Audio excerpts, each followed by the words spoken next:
Oh, dininig pa rin mga apps mo. Ba't na nagtatuloy? Tara, tulungan mo po pag okay itong dating na to. Dito, malalaman mo ang mga dinidig ko ng apps na mag-i-stay pa sa phone mo na nanatiling version ng storage. Gusto mo bang malaman ka?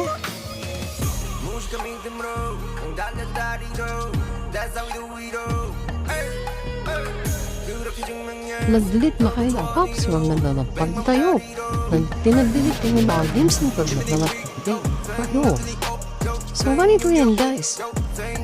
Yung mga dinelete na apps, madelete nyo sila pero akala nyo sumagmadag yung ito pala. Kasi nag-stay pa rin yun sa inyong product na nanatili pa rin yung storage at nakakar. Sa pa rin po yan sa hirap nyo na pa. Akala nyo smooth na pag-delete na po yung process step. Pumunta lang po kayo sa Play Store. Dito lang po yun ang ganap. Pagpilitin niyo po yung favorite niyo na Google. And then manage. With the manage of device. Yan. Manage of device. Yan. Click na manage and this device. Click this device. And click not install. So, makikita niyo po dito yung mga apps na pinag-install niyo na. Pero dito pa rin po sila. Tingnan niyo po yung apps na napakarami po. Muna po doon. Ayan po sila. Sobrang nagpong sa kung hindi napan po makikita sila kasi sobrang dami po talaga. So, nakikita niyo po, ilan, dinidinig ko po sa diyan po yung business nakakanan sa mga cellphone naman. Kung bakit na-delete na po kayo, pero hindi ko rin pag po ang mga cellphone. Dahil ito, nagpo-protect naman po yung mga ano, hindi. Kung titapon na po sila, delete lang po yung lahat.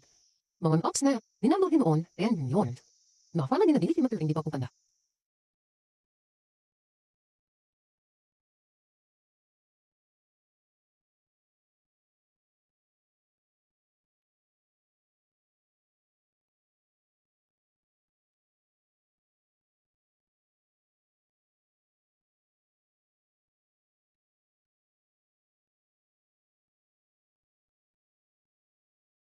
And then, click nyo lang po ninyo.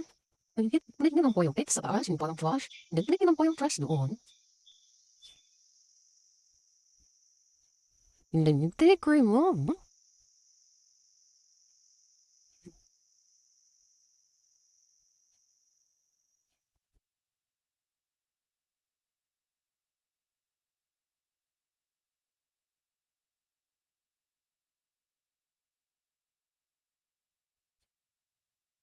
So yun guys, nawala na sila. Marami po pong apps, pero ganun lang ba yung gawin nyo? Nahihirapan po kasi ako mag-delete kaya ganyan.